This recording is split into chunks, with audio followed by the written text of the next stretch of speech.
नमस्ते। इस कालांश में कक्षा नवम के छात्रों का स्वागत है। मैं आप लोगों के सामने चतुर्थः पाठः कल्पतरुः के साथ उपस्थित हूँ। तो मैं सबसे पहले ये बता दूँ कि यह पाठ कल्पतरुः वैताल पंचविंशतिः नाम के कथा ग्रंथ से लिया गया है। इस कथा ग्रंथ में मन को सुंदर लगने वाली अनेक कथाओं के द्वारा जीवन मूल्यों को रखा गया है। इस कथा में कल्पतरुः इस कथा में जीमूत वाहन अपने पूर्वजों के समय से जो घर के बगीचे में स्थित है कल्प वृक्ष, उससे सांसारिक सुविधाओं धन संपत्तियों को नहीं मांगता है, बल्कि पृथ्वी पर स्थित सभी प्राणियों के दुखों को दूर करने का वरदान मांगता है। यह जीमूत वाहन के परोपकार का गुण है जो इस पाठ से स्पष्ट होता है। देखते हैं यह पाठ। अस्ति हिमवान नाम सर्वरत्न भूमिर्नगेन्द्रः। हिमवान नाम का, हिमालय नाम का, सर्वरत्न भूमि ही सभी रत्नों की स्थली, पर्वतों का राजा है। हिमालय नाम का सभी रत्नों की स्थली, पर्वतों का राजा है हिमालय। तस्य सानुः ऊपरी, उसके शिखर के ऊपर, विभाति सुंदर लगता है, कंचनपुरम नाम नगरम, कंचनपुर नाम का शहर। तत्र वहाँ अर्थात उस शहर में जीमूत केतु इति, जीमूत केतु ऐसा इस नाम का श्रीमान विद्याधर पति वसति स्म। सभी संपत्तियों से युक्त ऐश्वर्यशाली विद्याधर के स्वामी वहाँ रहते थे।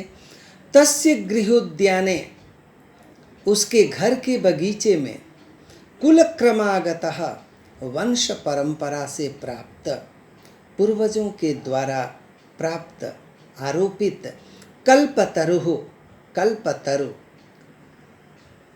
स्थित था।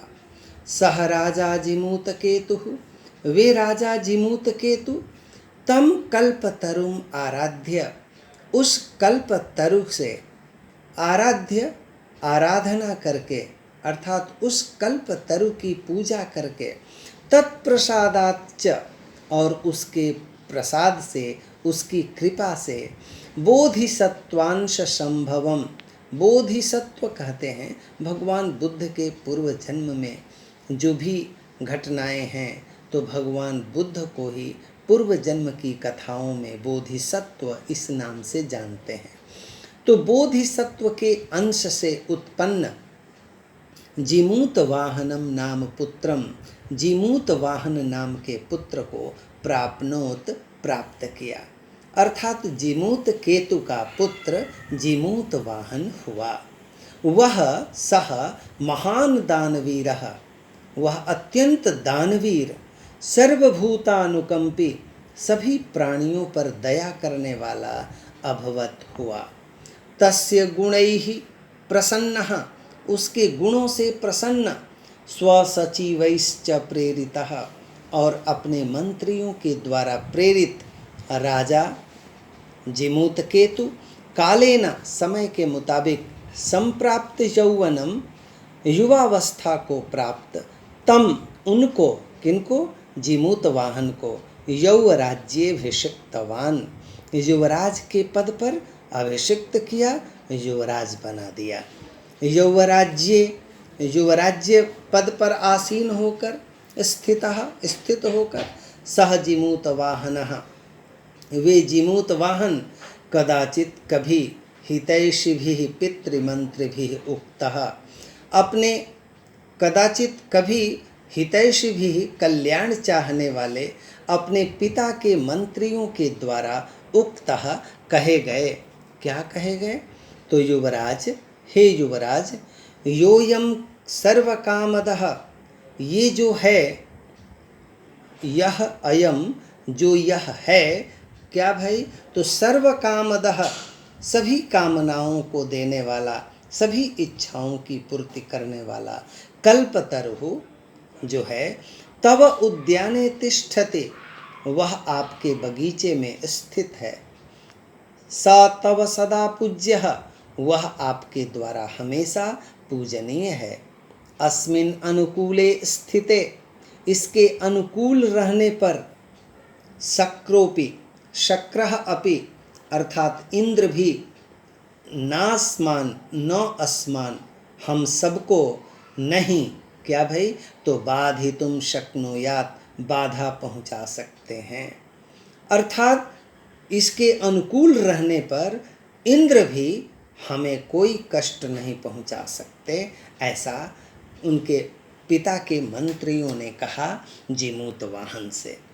तब क्या हुआ, आकर्ण्यैतत्, इसे सुनकर, जीमूत वाहनः अंतः अचिंतयत्, इसे सुनकर जीमूत वाहन ने अपने मन में सोचा, अहो बत, उफ, ईदृशम अमर पादपम प्राप्य अपि, ऐसे दिव्य अमर जो कभी नष्ट न हो, ऐसे वृक्ष को पाकर भी, प्राप्य अपि, पाकर भी, पूर्वैः पुरुषैः, हमारे पूर्वजों के द्वारा, अस्माकं, हमारे, पूर्वैः पुरुषैः, हमारे पूर्वजों के द्वारा, तादृशम फलम किमपि न आसादितम, वैसा कोई फल नहीं प्राप्त किया कि जिससे सभी प्राणियों का कल्याण हो, इत्यादि इत्यादि। किंतु लेकिन केवलम कैश्चिदेव कृपणैः, लेकिन कुछ ही कृपणों के द्वारा, कश्चिदपि, कुछ ही, कुछ भी, अर्थः अर्थितः, कुछ धन ही याचना किया गया, कुछ धन ही उससे मांगा गया। तत् अहम अस्मात्, तो अब मैं इससे, मनोरथम अभिष्टम साधयामि, अपने मन की इच्छाओं को इससे पूरा करने वाला हूँ, इससे अपनी इच्छाओं को पूरा करूँगा।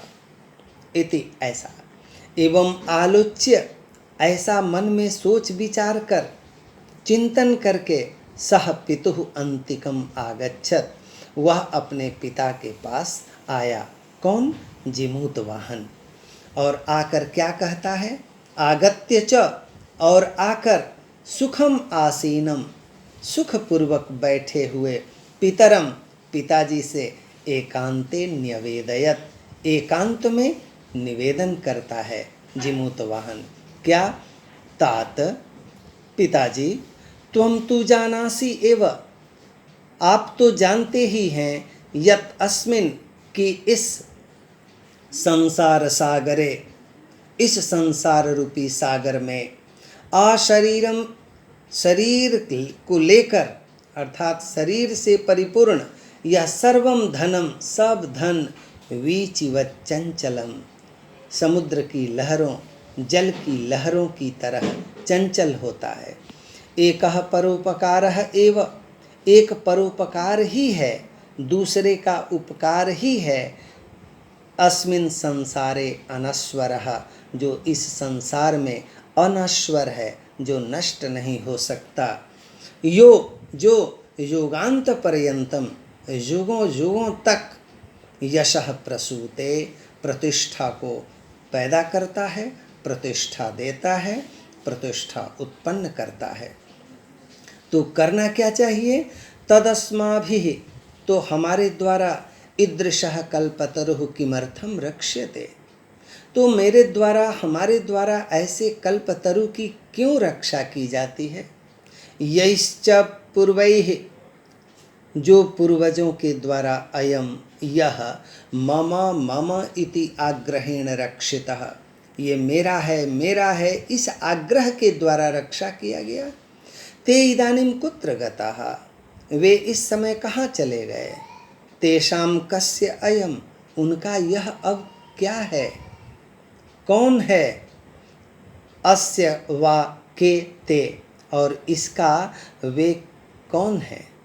तस्मात् परोपकारैक फल सिद्धये, तस्मात् कारणात् अर्थात उस कारण से, परोपकारैक फल सिद्धये केवल एकमात्र परोपकार की सिद्धि के लिए, त्वदाज्ञया आपकी आज्ञा से, इमं कल्पपादपम आराधयामि, इस कल्पतरु से, इस कल्पतरु को मैं आराधयामि पूजा करने जा रहा हूँ। अब मैं पूजा करूँगा। अर्थात जिमूतवाहन ने निश्चय कर लिया कि इस कल्पतरु से, जो हमारे पूर्वजों ने तुच्छ धन मात्र लेकर और कुछ ऐसा नहीं अर्जित किया जिससे प्राणी मात्र का कल्याण हो, इसलिए वह अपने पिताजी से आज्ञा लेता है और कहता है कि पिताजी अब मुझे आज्ञा दीजिए कि मैं इसकी आराधना करूं, तो इसलिए करूं कि जिससे पूरे प्राणी मात्र का कल्याण हो। और देखिए इस पाठ में जो महत्वपूर्ण शब्दार्थ वगैरह हैं इसको देखना चाहिए अच्छी तरह से, और इसको कॉपी पर बढ़िया से लिख लेना चाहिए, इसलिए कि इसकी बहुत ज़रूरत है जानकारी की भी दृष्टि से और पाठ को अच्छी तरह से समझने के लिए भी। धन्यवाद। फिर अगले कालांश में हम लोग इसका शेष अंश लेकर उपस्थित होंगे। धन्यवाद।